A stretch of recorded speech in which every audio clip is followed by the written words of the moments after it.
Thank you for downloading this episode of our podcast. Hi, and welcome to the podcast for Solomon Staircase Masonic Lodge number 357, where we talk about all things related with Freemasonry, including Hermetic teachings, philosophy, reason, spirituality, and much more. We're located in Buena Park, Southern California. Tune in as we continue to update our podcast with informative talks and articles for Masons worldwide and those who would like to inquire within. The following article is from the November 2015 Southern California Research Lodge Fraternal Review. Past Masters. When a brother comes to the point at which he lays aside responsibility of the mastership of a lodge, steps down from his rulership and is added to the role of past masters, he begins a period where he can leisurely view the position of master from a new angle. Previous to becoming an installed master, he was merely the aspirant for the office, but having occupied the position of master and being now relieved of its anxieties, he reflects on the position and surveys the range of its influence in a way he never could before. He then discovers that it is invested with traditions and powers far in excess of what he had previously conceived, and that the unqualified obedience, loyalty, and unfailing respect shown him and the special privileges extended to him during his rulership were due to the position rather than to its occupant. Thus, having completed his term as master and passed the insignia on his exalted position onto his successor, he is now numbered with the past masters of the lodge, a kind of unofficial bodyguard, with no specified duties assigned to him, and yet with the understanding that he must hold himself in readiness to answer any call for assistance that may reach his ears.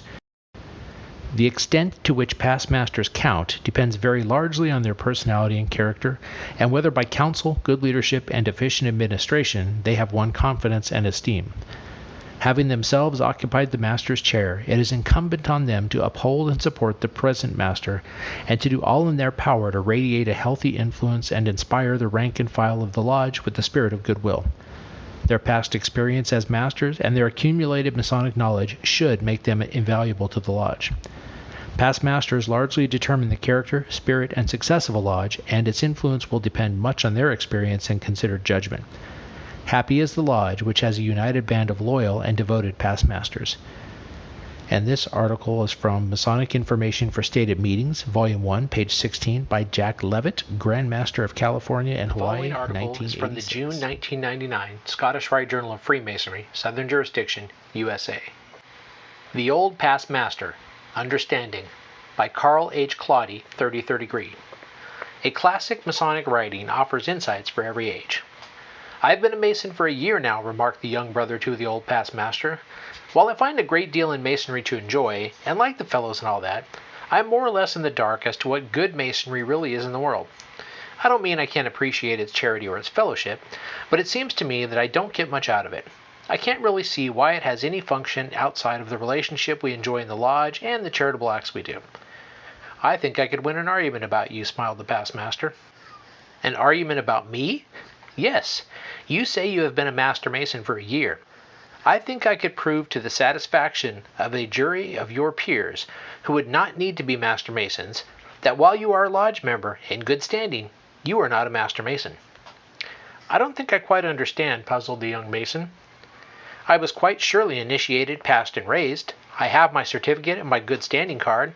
I attend lodge regularly. I do what work I am assigned. If that isn't being a Master Mason, what is? You have the body, but not the spirit, retorted the old past master. You eat the husks and disregard the kernel. You know the ritual and fail to understand its meaning.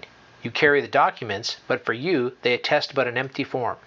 You do not understand the first underlying principle which makes Masonry the great force she is. And yet, in spite of it, you enjoy her blessings, which is one of her miracles. A man may love and profit by what he does not comprehend. I just don't understand you at all. I am sure I'm a good Mason.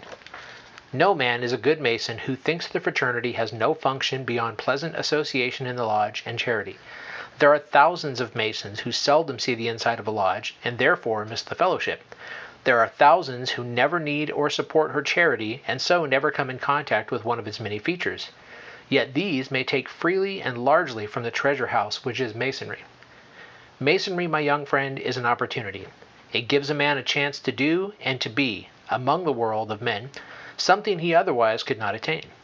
No man kneels at the altar of Masonry and rises again the same man. At the altar, something is taken from him never to return: his feelings of living for himself alone. Be he ever so selfish, ever so centered, ever so much an individualist, at the altar he leaves behind him some of the dross of his purely profane makeup.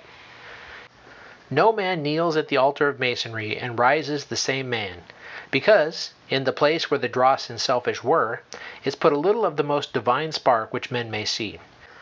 Where was the self-interest, is put an interest in others. Where was the egotism, is put love for one's fellow man. You say that the fraternity has no function.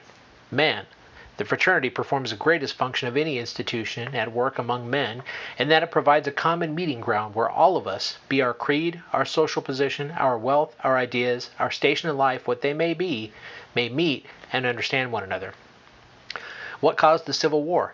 Failure of one people to understand another, and an inequality of men which this country could not endure. What caused the Great War? Class hatred. What is the greatest leveler of class in the world? Masonry.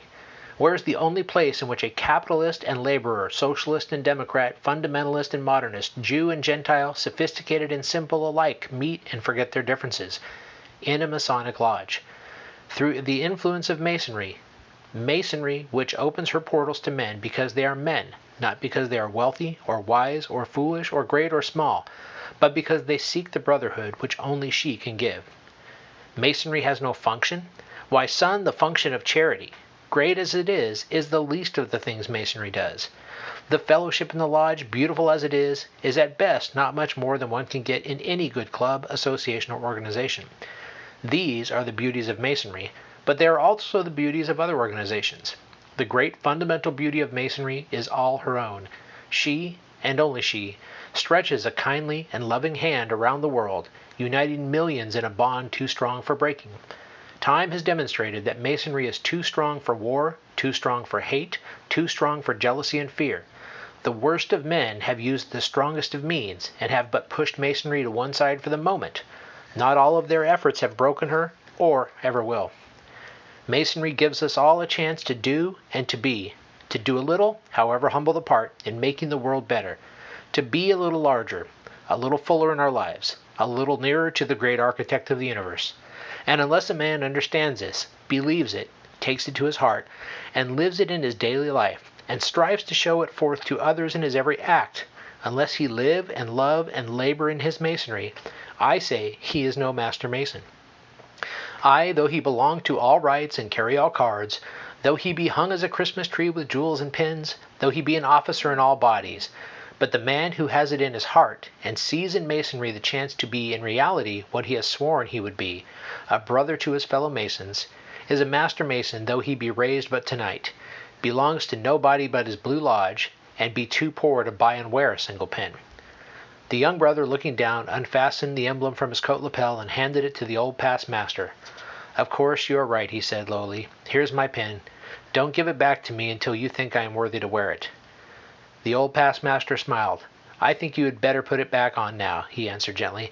None are more fit to wear the square and compasses than those who know themselves unworthy, for they are those who strive to be real Masons. Life After the East by Right Worshipful Richard S. Morley, and this article is from the November 2015 Southern California Research Lodge Fraternal Review. Anyone who has served in the East of any Masonic lodge has a special feeling of satisfaction and pride in his accomplishments in that office. It is only natural that he will also have a feeling of regret that he was not able to accomplish everything he had hoped during his term. He will also have second thoughts on how he handled some situations. But what about life after the East? What happens then? That depends on the individual and his attitude. There are some who relinquish the gavel with great reluctance, and there are some who never seem to give it up. And yes, there are some, unfortunately, more than we would like, who walk away from the job and never appear to look back and seldom come back. We need to keep our past masters involved in our lodges. In many cases, our past masters are referred to as the backbone of the lodge. In many lodges, the past masters sit close to the east, where they have been compared to buzzards sitting on a fence. It seems they want to be near the master so that they can see and hear everything that is going on, and of course, they are willing, ready, and able to assist, prompt, or correct the master. Unfortunately, I've seen too many lodges that have only a few past masters involved in the lodge, or none at all. We need to get these past masters re-involved in lodge. They once led the lodge, now they need to help, aid, and assist the seated master. A wise master recognizes the talents of the past masters and puts them to good use.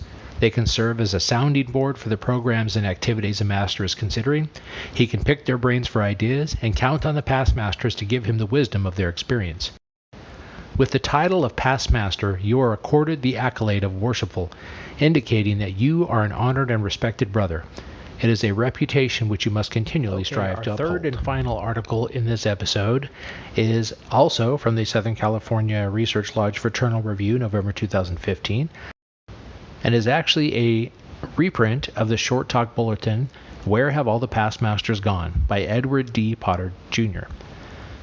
A recent worshipful master used the illustration of standing on the shoulders of masters who had gone before him.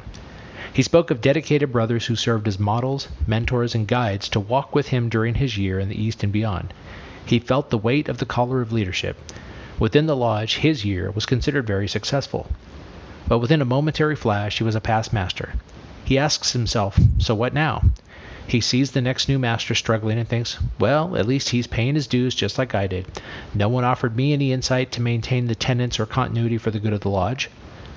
Past masters can provide invaluable support to all who they previously challenged at their stated meetings, conferred degrees upon, and strove to provide educational and transformational programs. A look at the past master's pyramid may provide insight that is not often discussed within the lodge. It appears that without proper support, the pyramid, or the lodge, may topple or falter. On the surface, one might say that the key to this support is having all the progressive officer chairs filled with competent brothers. That was easy enough to say in the post-World War II era, but today these chairs may or may not be filled with brothers who are willing and interested in moving to the East. There's an assumption that if one is shown what to do several times, everything will be okay in the ritual, business of the lodge, funeral services, etc. We all know that it takes much more than this. It takes lots of practice with all officers participating. Elected and appointed officers need a guiding hand, both collectively and individually. Each individual officer's chair should have an active chair mentor, a position that could be filled by a past master. The past masters would not only provide expertise in dialogue, floor work, and duties, but also could form a bond with officers and possibly renew their own commitment to the lodge. One past master of a lodge was witnessed focusing on a newly raised master mason who was sitting in the pursuivant's chair for the first time. His lips moved as the pursuivant spoke, and the gray head nodded as the young man moved. The occasional frown was the past master's awareness of something not right. After the pursuivant informed the Tyler that the lodge was closed and the meeting ended, up sprang this past master with hand extended towards his charge and congratulated him on a job well done, followed by some well-phrased corrections to improve the ritual for the next stated meeting. The chair mentor is one who keeps abreast of ritual changes and officer requirements of the Grand Lodge by attending the School of Instruction and lodge practices. In the unfortunate incidents of an officer deciding not to continue in the progressive chairs, an active past master can step in and keep the line strong and moving east. Decisions should be framed by first asking whether it will benefit the lodge and the brethren. The natural officer progression allows a brother time to acclimate to ritual, business, degrees, and his fellow officers. With this new role of the chair mentor, jumping would become rare because the past master would provide the type of leadership to help guide his charge's movements through the officers' chairs. Our past masters are one of the greatest resources a lodge can have. You don't have to ask about their loyalty and desire to see the lodge prosper. They went through the chairs and answered the call to the East. Many past masters have died, Father Time is weighing others down, and the four winds have scattered others. But within your lodge is a core of past masters. The call from the lodge is being sent forth again. Come, past masters, help us by lending your time and talents in reviving the lodge to become a lodge men will want to join. Your participation will help put the muscle into an already flexed arm poised to support the lodge by providing 1. Better ritual, 2. Retention of officers in their chairs, 3. Increased membership, 4. Continuity through planning, and 5. Coordination of actions. From the lodge room full of brothers in the 1950s and 1960s, with a line of brethren waiting to start in the chairs and move to the east, to the lodge room today, with more empty chairs on the sidelines than filled with members, the lodge room can look a little anemic. We need our past masters to provide the leadership and oversee the structure of the officer line as never before. Brother, can you lend a helping hand? Edward D. Potter Jr. is serving as the 2015 Worshipful Master of Red Lion Lodge number 649 in Red Lion, Pennsylvania. A former educator, he is active in a variety of York Rite, Scottish Rite, and Masonic research organizations. So this article is from the December 1999 Scottish Rite Journal of Freemasonry. And I really enjoyed this article, and it made me kind of think back on some of the Masons that I know and have known that have laid down their working tools. So with that, let's dive into the article called Tell Us, Past Master by Bobby J. Demmett, 33rd degree. Deeply moved by the beauty of Masonry, some newly made Masons asked the old past master to tell them more about the Masonic apron, and the elder man replied, Masonry regards no man for the clothes he wears, the house in which he lives, the kind of car he drives, or the other luxuries he owns or uses. All Masons are equal when in the lodge room, and all are clothed in the same manner. The apron is the only raiment we see. Masons stand before God equal to one another, and the apron is the sign of equality. In ancient times, the aprons were manufactured from the skins of lambs, animals deemed to be pure and without taint. Thus, the wearer of the apron assumes the characteristics, virtues, purity, and innocence typified by the lamb. Masons wear two aprons, one visible and one invisible. The visible one is a symbolic gift from the lodge to the Mason. It is made of worldly material and is subject to decay and destruction. The invisible apron is the gift of God to every man who would assume the responsibilities and obligations which entitle him to wear it. This apron is eternal, not subject to decay or destruction. Man sees only the visible, God sees both, and he holds him accountable who wears the honored badge of this Masonic lodge. The young Masons then said, Tell us more about the square. The old past master replied, The operative Masons used the square to determine if the rough ashlar were trimmed into a block of 90 degrees on all corners and thus fit for the builder's use. The perfect ashlar is always formed from a rough ashlar by removing excess material, never by adding to it. The rough ashlar always contains a perfect ashlar, and the stone is tested many times by the square to determine if it is fit for the builder's use. In Masonry, the rough ashlar is symbolic of the man who enters the lodge for the first time, and the perfect ashlar is symbolic of the Master Mason. In a moral sense, the square is a symbol of morality, truth, justice, and righteousness. Man should refrain from doing to others what he would not have others do to him. This is called the principle of acting on the square, and has been a rule of guidance for men since long before the time of Christ. Every person has a tri-square of his own. It's called a conscience. We use this to measure our thoughts, words, and deeds as to whether they are true or false. The extent to which this test is applied to himself in regard to his relations with his fellows measures the extent to which each man's life will be stable, honest, true, and happy. The young Masons then said, Tell us more of the level and the plumb. The old past master said, Now the square is the tool to be used in the making of a perfect ashlar, but the plumb and level are concerned with the use of the perfect ashlar in order to construct a wall which is straight and strong. As stones are hewed into perfect ashlars and placed in the building wall in a level and vertical manner, men are divested of their coarse habits and sinful manners, thus building a better life for the entire group through their common effort. Each man is tested by his own plumb line, his own conscience, in order for him to fit properly into the whole. Because no two men have the same talents, abilities, or characteristics, no two men can use the same device to measure their fitness. Then the young Mason said, Please, past master, be more specific. We understand how to use the working tools to improve ourselves, but we are not clear as to how we can serve our fellow man in a society which is so indifferent to the needs of others. And the old past master said, This is your challenge. Your brothers are confident that you are of a high moral character, and you know that you are now a part of a great temple of Masonry. Masonically, you have reached manhood. Do your duty. Thank you for listening. If you like what you heard, please subscribe and leave us a comment. We enjoy hearing from our listeners. If you really like what you heard, share this podcast with your friends and lodge members. Visit us online at solomonstaircase.org.